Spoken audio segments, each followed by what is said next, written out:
우리가 함께 읽은 본문의 말씀은 우리가 누가복음에 등장하는 소위 예수님의 평지 설교, 이거는 이제 마태복음의 산상 설교와 다른 특징을 가지고 있어서 평지 설교라고 하는데, 그 부분의 마지막 부분에 해당되는 말씀입니다. 우리는 이 말씀을 읽을 때, 제가 항상 매번 이 말씀을 나눌 때 예수님께서는 이 설교를 누구를 대상으로 하고 있는 것인가 하는 것을 먼저 우리가 주목해 봐야 된다라고 항상 말씀을 드렸습니다.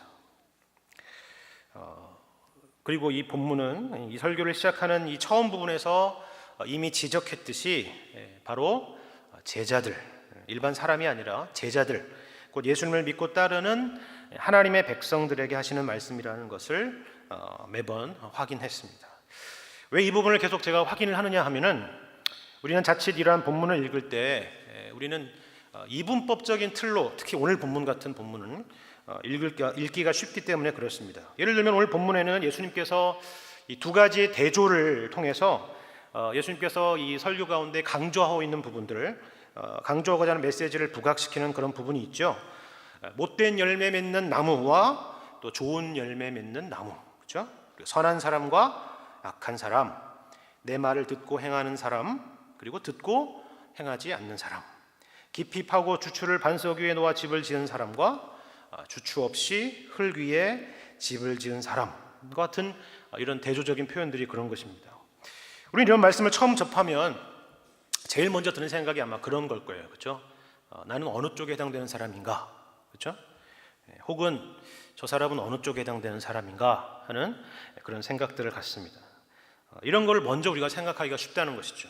그래서 마치 우리 스스로가 나나 혹은 다른 사람에 대한 판단자가 돼서 나는 이쪽에 있다든지 혹은 저 사람은 저쪽에 있다든지 라고 하는 식으로 보기가 쉽다 하는 것입니다. 더 심각한 문제는, 이 말씀을 읽을 때 더 심각한 문제는 이런 것을 자꾸 이 구원론적인 쪽으로 이렇게 연결시키려고 하는 그런 사람들입니다. 이렇게 하는 사람은 구원을 받고 저렇게 하는 사람은 구원을 못 받고 하는 그런 식으로 이 말씀을 읽어가는 사람들입니다. 이건 아주 위험한 방식이죠. 그걸 목적으로 주께서 말씀하신 것이 아니기 때문에 그렇습니다. 그렇기 때문에 제가 항상 이 본문, 예수님의 이 평지설교에 대한 본문을 할 때 항상 처음에 드리는 말씀이 그것입니다. 누구에게 하시는 말씀이라고요? 제자들입니다. 예수님을 믿고 따르는 하나님이 구원하신 하나님의 백성에게 하고 있는 말이다 하는 것입니다. 그들을 편가르게 하기 위해서, 이분법적으로 구분하기 위해서 이런 말씀을 주시는 것이 아니라 하는 것이죠. 그리고 우리가 오늘 본문의 말씀을 시작하는 이 39절의 말씀을 보면 이것이 어떻게 시작되는지를 보면 또한 알 수가 있는 부분입니다. 뭐라고 시작하죠? 또 비유로 말씀하시되 라고 시작합니다. 비유로 말씀하셨는 것이지 이렇게 생각할 수도 있겠지만, 우리가 보통 비유라 그러면 우리가 기본적으로 물론 어떤 그 개념을 설명하거나 어떤 그 가르치는 내용을 설명할 때 쉽게 이해하기 위해서 우리 눈에 보이는, 우리가 경험하는 그런 사물들을 예를 들어서 이 본래 말하고자 하는 그런 메시지를 잘 설명할 때 하는 그런 방식이죠. 그러나 이 성경에서 특별히 예수님께서 말씀하신 이 비유라는 것은 그것만이 아니라 좀 더 사실 깊은 차원의 의미가 있습니다. 예를 들어서 우리 같은 누가복음 8장 10절의 말씀을 보면, 여러분 한 장이나 두 장 정도 넘겨보시면 알겠는데, 이렇게 말씀하죠. 8장 10절입니다. 이르시되 하나님 나라의 비밀을 아는 것이 너희에게는 허락되었으나 다른 사람에게는 비유로 하나니 이는 그들로 보아도 보지 못하고 들어도 깨닫지 못하게 하려 함이라 라고 말씀합니다. 도대체 무슨 말씀인가 하는 생각이 드는데, 이것이 무슨 말인지 이 한글의 다른 번역, 현대어 성경의 번역으로 보면은 좀 더 이해가 쉽게 될 것 같습니다. 이런 말씀입니다. 예수께서 말씀하셨다. 하나님께서 너희에게는 이 비유의 의미를 알 수 있도록 허락하셨다. 이 비유는 하나님 나라에 대해서 많은 것을 말하고 있다. 그러나 이 군중은 옛 예언자들이 예언한 대로 보아도 보지 못하고 들어도 깨닫지를 못한다. 쉽게 말해서 예수님께서 지금 하시는 이 비유의 말씀이라는 것은 단지 그냥 우리에게 잘 이해하기 쉽도록 하기 위해서 어떤 시청각적인 예를 들어서 설명하는 것이 아니라, 그런 것을 넘어서 영적으로 뭔가 이 구별되는 이 배타적인 그런 특징을 가지고 있다 하는 말씀이죠. 양은 목자의 음성을 듣는다라는 말씀처럼 구원받은 하나님의 백성은 이 비유의 의미를 깨닫게 되고 알게 되지만, 그렇지 않은 사람은 아무리 비유에 비유를 더하고 또 그것을 설명하고 설명해도 도무지 알 수 없는 그런 내용들이다 하는 것입니다. 그러니까 여러분 어떻게 생각이 드나요?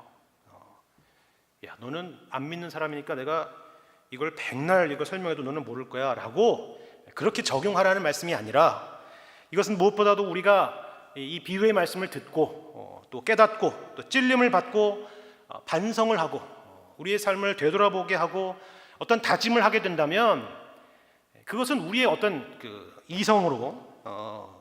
이성에서 비롯된 것이 아니라 말씀드린 것처럼 하나님께서 우리에게 그러한 은혜를 주셨기 때문에 그런 것이다라는 것을 우리가 잊지 말아야 한다 하는 것입니다. 이런 맥락에서 이러한 비유의 말씀은 말씀드린 것처럼 일반 사람들을 목적해서 주시는 말씀이 아니라 바로 하나님의 백성들, 하나님이 구원하신 백성들을 교훈하고 또 깨닫게 하기 위해서 주시는 말씀이라는 것을 우리가 염두에 둬야 된다 하는 것입니다. 그러고 보니 오늘 예수님께서 이 비유로 하신 말씀과 같은 이런 형태는 우리가 성경에서 많이 봤던 그런 형태이기도 합니다. 그렇죠? 어떤 것이 그렇죠? 성경 중에서 특별히 잠언이 그렇습니다. 그렇죠? 우리는 잠언에서 이런 비유 형태들을 많이 보게 되고요. 특별히 지혜로운 자와 어리석은 자에 대한 이런 여러 대조를 보게 되는데, 그것과 아주 유사한 형식들이죠. 그렇습니다.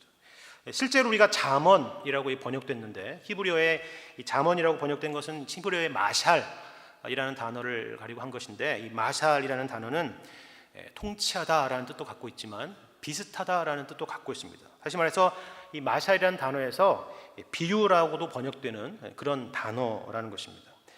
그렇다면 여러분 생각해 보시기 바랍니다. 솔로몬은 왜 이런 잠언을 썼고 또 이 잠언은 누구를 위해서, 누구를 향해서 기록된 성경인 것인가 여러분 생각해 보시면 됩니다.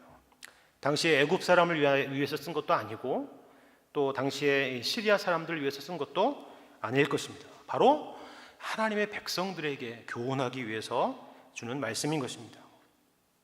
그렇기 때문에 이 지혜로운 자와 어리석은 자를 이 잠언에서 대조하는 이유도 너는 지혜로운 사람이냐 아니면 어리석은 사람이냐 하는 이런 식으로 이분법적으로 이렇게 가르기 위해서 하려고 하는 그런 이야기가 아니라 하는 것이죠. 네가 그렇게 하는 것을 보니까, 네가 그렇게 사는 것을 보니까 너는 아주 틀려먹은 사람이구나 라는 것을 이야기하려는 것이 아니라, 어떻게 사는 것이 지혜로운 것이고 어떻게 사는 것이 정말 어리석은 삶인가를 네가 보고 너는 어떤 삶을 살라고요? 지혜로운 삶을 살라. 그 얘기를 하려고 한다는 것입니다. 우리가 부모가 자식에게 이런 대조를 하면서 자식에게 이야기할 때 이런 사람이냐 저런 사람이냐 이렇게 뭔가 이렇게 규정하고 이분법적으로 구분하기 위해 사는 말이 아니잖아요. 옳은 길을 가라, 바른 길을 가야 된다, 그런 말을 하기 위해 사는 것과 같은 것입니다. 서론이 길었습니다만은 쉽게 말해서 예수님께서는 지금 제자들을 어떤 기준으로 가르고 있는 그런 말씀이 아니라 그들을 염려하며 그들로 하여금 어떤 삶을 사는 것이 복된 삶인지를 가르쳐 주기 위해서 바로 이런 비유의 말씀을 하셨다 하는 것을 말씀드리기 위해서 이렇게 긴 말씀을 드린 것입니다. 그런데 우리가 여기서 예수님께서 바라보시는 것은 물론 1차적으로는 당시의 제자들이겠지만 그 제자들과 더불어서 그 제자들을 통해서 또한 주님의 제자가 될 저와 여러분과 같은 이런 이후의 제자들까지 바라보고 있다는 점을 우리는 주목해 볼 필요가 있습니다. 39절의 말씀을 보시면 맹인이 맹인을 인도할 수 있느냐라고 묻죠. 인도라는 단어에 우리가 주목해 볼 필요가 있죠. 그리고 40절에 제자가 그 선생보다 높지 못하나 무릇 온전하게 된 자는 그 선생과 같으리라 라고 말씀하는데, 바로 그 부분도 그런 것입니다.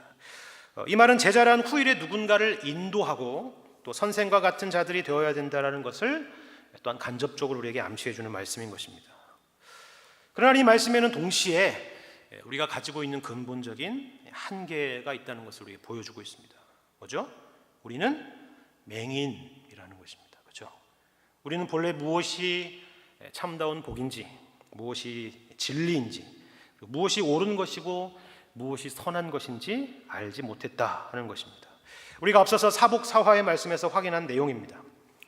우리는 우리 눈에 보이는 부요함이랄지 배부름이랄지 행복이랄지 사람들의 영광이나 칭찬이라는 것이 이 세상에 인간이 누리는 가장 큰 복이고 또 인생의 목표로 여겼던 그런 사람들입니다. 믿지 않는 세상 사람들이 달려가고 있는 그런 인생의 목표들과 다를 바 없는 그런 인생의 목표를 가지고 살았던 자들이다 하는 것입니다.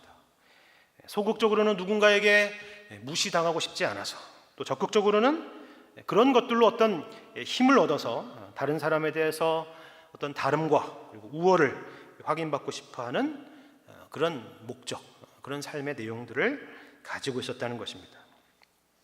그런데 문제는 우리가 예수를 믿고 난 이후에도 여전히 맹인과 같이 살 때가 많이 있다 하는 것입니다. 그래서 내가 예수를 믿는다는 것을 여전히 세상적인 방식으로 확인받고 또 증명받고 싶어하는 것이죠. 예를 들면 우리가 늘 일상적으로 듣는 그런 유명한 간증들의 내용들과 그 이야기들을 생각해 보면 될 것입니다. 예수를 믿었더니 무슨 문제들이 해결되었더라. 예수님을 믿었더니 내가 오랫동안 가지고 있던 어떤 질병이 고침을 받았더라. 예수님을 믿었더니 어떤 경제적인 문제가 해결되었더라와 같은 그런 방식들입니다. 다 눈에 보이는 것들로 내가 예수 믿는 것을 확인받고 증명받고 싶어하는 그런 방식들이 우리 신앙 안에서도 나타났다 하는 것입니다. 그래서 이런 간증들을 들으면 어떠죠?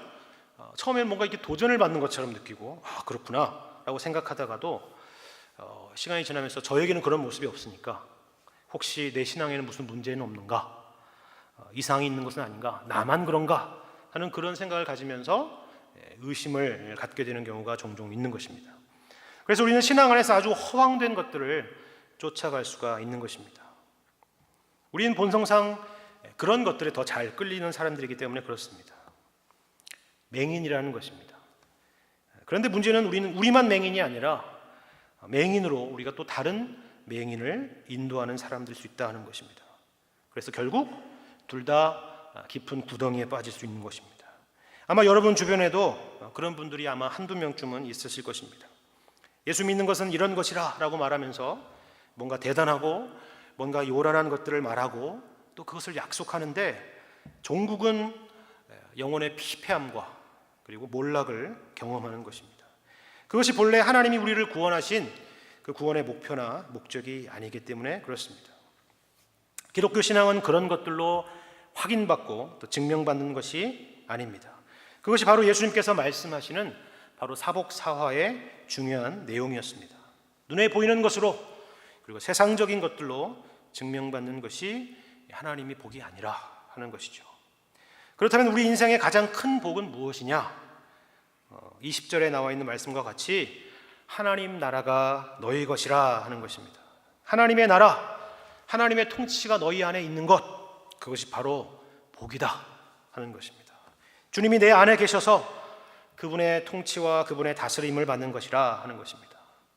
제자된 자가 바로 선생된 예수님을 따르는 것이다 하는 것입니다. 그렇다면 주님은 우리를 어떻게 통치하고 계십니까? 아니, 처음부터 어떻게 주님이 우리의 왕이 되셨고 또 우리의 통치자가 되셨습니까? 그것이 바로 이 누가복음에서 처음부터 우리에게 말하려는 것이었습니다. 그것은 바로 가이사 아구스도와 같은 방식이 아니었습니다. 천하에 호적하라 명하면 그 명령이 두려워서 모두가 복종해야 되는 그런 폭력적이고 그런 물리적인 방식이 아니었습니다. 도리어 그 황제의 명령에 어쩔 수 없이 복종해서 만삭의 몸을 이끌고 나사렛이란 동네에서 베들레헴까지 가야만 하는 마리아의 몸에 있었던 그런 연약한 존재로 이 땅에 오신 것입니다. 그분이 능력이 없어서 그렇게 하신 것이 아니죠. 주님의 통치는 그와 같은 방식이 아니고 그러한 방식과 경쟁하는 방식도 아니고 그런 것들로 확인하는 방식도 아니라는 것을 우리에게 보여주는 것입니다. 주님이 우리를 찾아오신 방식도 마찬가지입니다. 저와 여러분이 예수님을 믿게 된 것도 바로 그분의 사랑 때문이지, 예수님께서 우리에게 믿지 않으면 어느 때까지 너희가 믿지 않으면 내가 가만두지 않겠다라는 그 두려움을 우리에게 심어주어서 예수님을 믿고 따르는 사람은 여러분 중에 단 한 사람도 없을 것입니다. 성경 전체가 말하는 이야기가 바로 그것입니다. 우리가 성경은 두껍죠. 사실 성경은 그런데 창세기 3장 6절에서 끝났어야 됩니다. 그렇죠? 왜 그렇죠? 3장 6절이 뭐가 있습니까? 하나님이 먹으면 반드시 죽으리라는 선악과를 아담과 하와가 먹었기 때문에 그렇습니다. 그런데 거기서 끝나지 않고 요한계시록 22장까지 와서 요한계시록 22장까지 성경이 있는 이유가 바로 하나님께서 우리에게 어떤 분이신가를 우리에게 보여주려 하는 것입니다.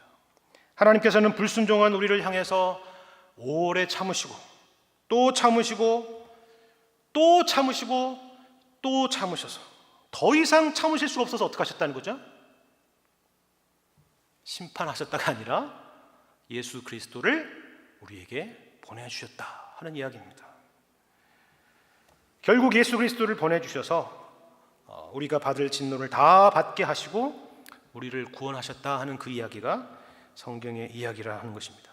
바로 이것이 예수님께서 우리를 사랑하신 방식이요 우리를 통치하시는 방식이라 하는 것입니다.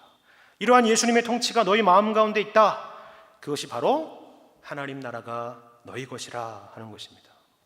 그리고 동시에 그런 주님을 모시는 우리도 그분의 통치의 방식으로 살아가기를 요구하시는 것입니다.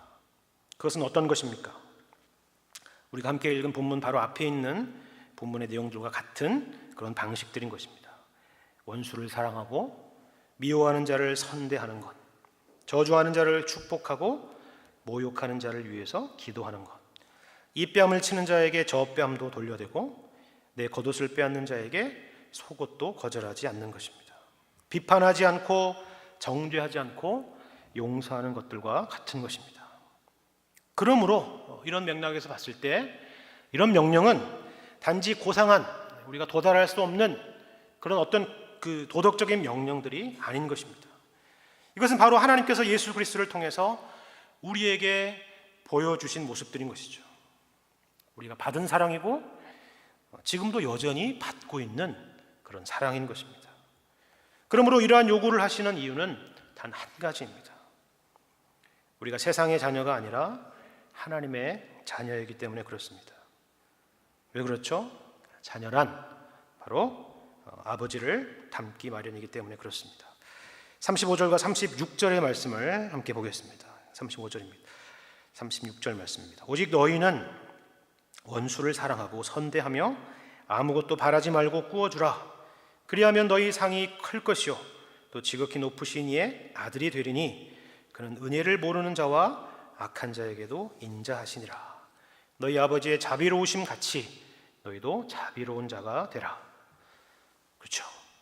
상대방이 잘하면 잘해주고 못하면 못해주라 그렇게 하라는 것이 아닙니다. 상대방이 잘해서 상대방이 예뻐서 그럴만해서가 아니라고 말합니다. 그들은 도리어 은혜를 모르고 심지어는 악한 자일 수도 있습니다. 그러나 그렇게 요구하시는 이유는 우리가 바로 지극히 높으신 하나님의 아들이기 때문이라고 우리에게 말하고 있습니다. 자녀에게 아무런 이유 없이 이처럼 무거운 짐이나 무거운 요구를 지우는 그런 부모란 아무도 없을 것입니다. 마찬가지죠. 하나님께서 우리에게 이것을 요구하시는 이유는 이것이 바로 생명의 길이고 이것이 바로 진리의 길이기 때문에 그렇습니다. 그리고 그분의 아들 예수 그리스도께서 친히 이 길을 걸어가셔서 확증하신 길이기 때문에 그렇습니다. 우리가 이 길을 걸을 때만이 우리가 살고 또 우리를 통해서 다른 사람을 주님께로 인도하는 자리에 인도할 수 있다는 것이 바로 오늘 우리가 읽은 말씀의 중요한 내용이 되는 것입니다. 이런 맥락에서 오늘 우리가 읽은 본문의 41절 이하의 말씀을 우리가 생각해 볼 필요가 있습니다. 41절 말씀 함께 보겠습니다. 어찌하여 형제의 눈 속에 있는 티는 보고 내 눈 속에 있는 들보는 깨닫지 못하느냐. 너는 내 눈 속에 있는 들보를 보지 못하면서 어찌하여 형제에게 말하기를 형제여 나로 내 눈 속에 있는 티를 빼게 하라 할 수 있느냐. 외식하는 자여 먼저 내 눈 속에서 들보를 빼라. 그 후에야 내가 밝히 보고 형제의 눈 속에 있는 티를 빼리라. 여러분 일단 이 말씀은 우리가 마태복음에도 있는 말씀이고 또 우리가 성경에서 사실 대표적으로 오해하고 있는 말씀 중에 하나입니다. 어떤 오해냐면요 이런 거예요. 이거는 죄인이 하는 말이 아니죠. 예수님이 우리에게 하시는 말씀인데 자꾸 죄인이 이 말을 해서 스스로 자기 변명을 삼을 때 그런 오해가 일어납니다. 이건 죄인이 자기 변명으로 하라고 주신 말씀이 아닙니다. 죄를 지은 사람이 자기 방어를 하기 위해서 너나 제대로 보고 말해라 라고 말하거나 죄 없는 사람이 나를 돌로 쳐라 라고와 같은 방식으로 이야기하는 그런 얘기가 아니라 하는 것입니다. 또 우리가 예수님에 대해서 오해하는 것 중에 하나가 이런 것이죠. 예수님께서 세리와 죄인들과 함께 어울렸다고 하니까 예수님이 그들의 삶을 그대로 인정하고 권장했다 하는 식으로 이해하는 것입니다. 그렇지가 않죠. 주님이 그들과 어울린 것은 그들처럼 되어서 그들과 동료가 되었다는 얘기가 아니라 그들을 구원해서 그들로 하여금 거룩한 하나님의 백성이 되도록 하시기 위함이었습니다. 하나님이 우리를 부르심은 우리를 부정하게 하심이 아니요 거룩하게 하심이라 하신 말씀이 바로 그것입니다. 여러분, 가늠하다가 현장에 잡힌 여인에 대하여도 마찬가지였습니다. 어떻게 말하죠? 사람들이 다 떠났을 때 가서 너는 그와 같이 다시 살아라 라고 하신 것이 아니라 나도 너를 정죄하지 않을 테니 가서 다시는 죄를 범하지 말라라고 하신 것입니다. 방금 함께 읽은 우리가 41절과 42절 말씀의 최종 목적도 바로 형제의 눈 속에 있는 티를 빼리라 하는 것에 있는 것입니다. 그러나 우리가 어떻게 하면 형제의 눈 속에 있는 티를 뺄 수가 있습니까? 나로 내 눈 속에 있는 티를 빼게 하라와 같은 방식은 아니라 하는 것입니다. 이런 방식은 우리가 다 알다시피 성공한 예가 단 한 번도 없습니다. 그렇죠? 괜히 자존심만 상하고 괜히 씩씩거리다가 다 끝이 납니다. 아무리 그 말이 맞는 말이라고 해도 그러면 너는 잘하냐? 라는 이 한마디 말로 끝나게 되는 것입니다. 그러면 어떤 방식이어야 되는가? 42절 하반절에 이렇게 말씀하죠. 외식하는 자여 먼저 내 눈 속에 들보를 빼라. 그 후에야 내가 밝히 보고 형제의 눈 속에 있는 티를 빼리라. 외부적인 방식에 있는 것이 아니라 어떤 물리적인 외부의 방식에 있는 것이 아니라 내부적인 방식에 있다 하는 것입니다. 여기 외식하는 자라 할 때 여기 외식하는 자 혹은 위선자라는 말은 여러분이 잘 알다시피 당시 그리스어로 연기자, 연기하는 자라 하는 의미를 갖고 있습니다. 우리는 보통 가면을 쓰면 그 사람이 속으로 어떤 표정을 짓고 있으며 또 어떤 생각을 갖고 있는지를 알 수가 없죠. 그러나 속은 그렇지 않은데 마치 가면에 그 사람인 것처럼 행동하는 것이 연기자들의 특징입니다. 그래도 연기를 더 잘하는 것이죠. 그렇죠? 외식하는 자라는 것은 바로 이런 특징을 갖고 있는 것입니다. 겉의 모습과 속의 모습이 전혀 다른 것입니다. 자기 눈에는 들보가 있으면서 다른 사람의 눈에 티를 보면서 나로 너의 티를 빼게 하라 하는 것입니다. 주님은 바로 이런 위선하는 자의 태도를 지적하는 것입니다. 그러면 우리는 우리가 범하는 여러 잘못들에 대해서 아무도 그냥 상관하지 말고 비판하지도 말고 또 그것을 고치려고도 하지 말고 방관해서 함께 망하자는 것인가? 그런 말씀이 아니죠. 티도 빼고 들보도 빼야죠. 그러나 이 일이 가능하기 위해서는 무엇보다 나 자신부터 정직하게 내 자신을 바라보는 것이 필요하다는 것입니다. 우리는 보통 자신을 먼저 정직하게 보지 않고 누군가를 지적하는 그런 사람의 특징은 자기가 그 사람보다 우위에 있다고 생각하는 사람들이 그런 생각을 갖게 마련입니다. 도덕적으로나 어떤 지위로나 지적하는 상대보다 우위에 있다고 생각하는 사람들이 보통 그런 일들을 많이 하죠. 혹은 이러한 일로 상대방을 비판할 때 우리도 모르는 사이에 나는 저 사람보다는 위에 있는 사람처럼 스스로 여기게 되기도 합니다. 욥의 세 친구가 그런 생각들을 많이 가졌죠. 그리고 심지어는 이러한 지적을 하면서 정말 그 사람이 변화되는 것보다도 오히려 그 사람보다 우위에 서는 그 자체를 목적해서 그렇게 하기도 합니다. 인간은 참 생각보다 죄인입니다. 그러나 문제는 이러한 위선의 모습이 스스로에게나 그리고 상대방에게 아무런 도움이 되지 않는다 하는 것입니다. 둘 다 망하는 길이라 하는 것입니다. 반대로 둘 다 사는 방법은 하나입니다. 맹인이 맹인을 인도하여 둘이 다 구덩이에 빠지지 않고 둘 다 사는 방법은 한 가지, 그것은 바로 내 눈 속에 있는 들보를 빼는 것입니다. 하나님 앞에서 우리 자신을 정직하게 바라보는 것입니다. 40절 말씀을 우리가 한번 다시 볼까요? 40절에 이렇게 말씀하죠. 제자가 그 선생보다 높지 못하나 무릇 온전하게 된 자는 그 선생과 같으리라 라고 말씀합니다. 재미있는 표현이죠. 제자가 그 선생보다 높지 못하다라고 했습니다. 여러분, 그리스도의 제자는 평생 제자입니다. 여러분, 교회에서 무슨 어떤 제자 훈련 같은 무슨 훈련을 마쳤다고 해서 선생이 되는 것이 아니죠. 교회를 오래 다녔고 또 어떤 직분을 가졌다고 해서 선생이 되는 것도 아닙니다. 우리는 이 땅에서 일평생 주님을 따라가야 하는 제자입니다. 그러므로 제자가 선생 노릇을 할 수는 없는 것입니다.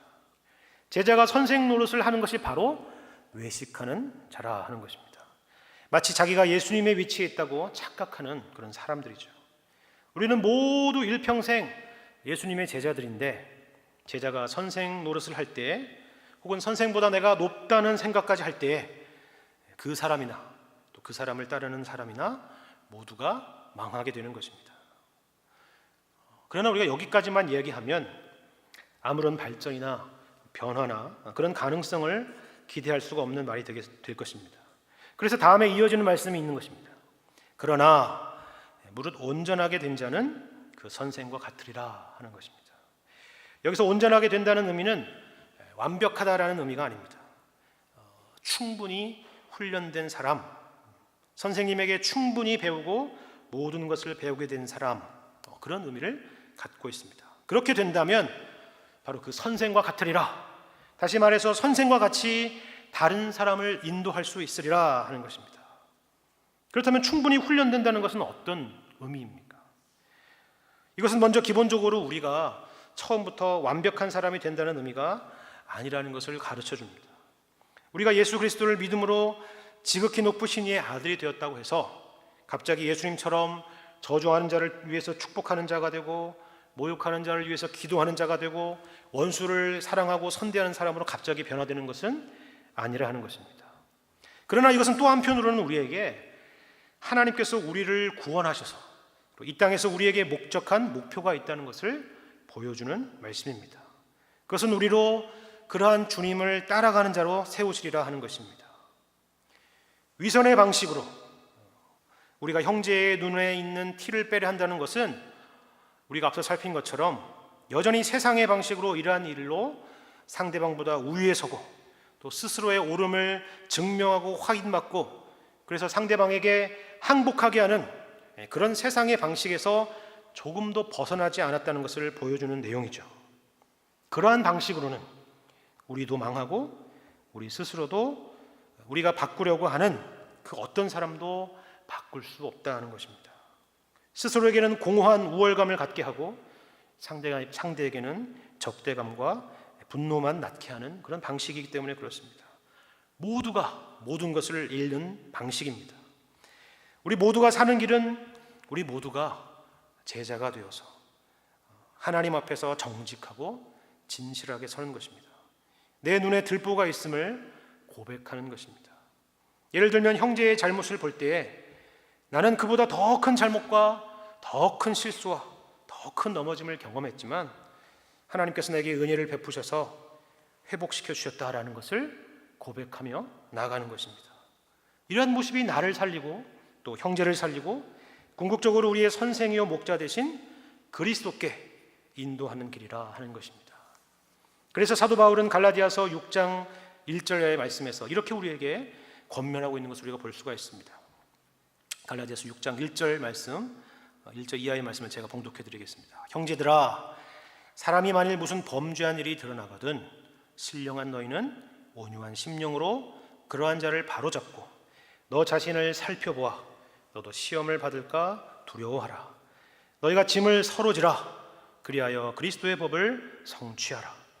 만일 누가 아무것도 되지 못하고 된 줄로 생각하면 스스로 속임이라. 각각 자기의 일을 살피라. 그리하면 자랑할 것이 자기에게는 있어도 남에게는 있지 아니하리니 각각 자기의 짐을 질 것이라 라고 권면하고 있습니다.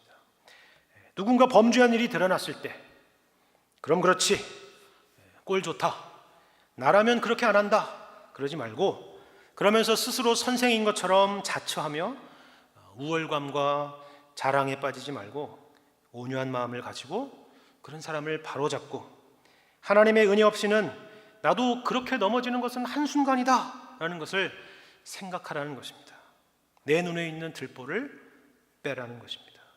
그런데 놀라운 것은 이 말씀에서 여기서 그치지 말고 상대방의 짐을 같이 지라고 명령하는 그런 부분입니다.